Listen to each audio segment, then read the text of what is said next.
अस्सलामुअलैकुम दोस्तों,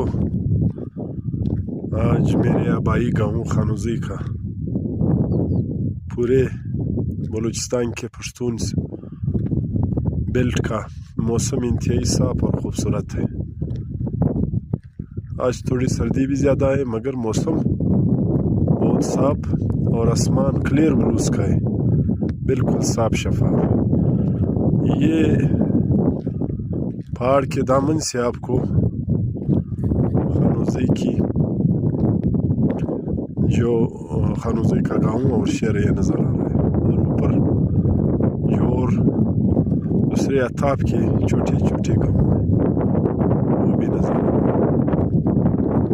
आज वाकई वाक से आ रहा था तो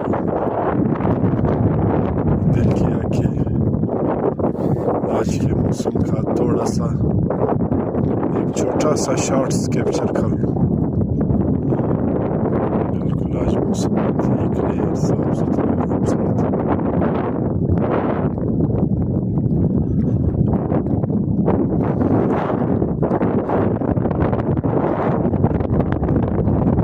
आज मेरे एक कमज़ोर से मोबाइल का जूमिंग भी इतना ज़्यादा है और दूसरी तरफ ये खानोज़ी का जो क्रोमेट वाला पहाड़ है तोरगार, ये भी साफ दिखाई दे रहा है।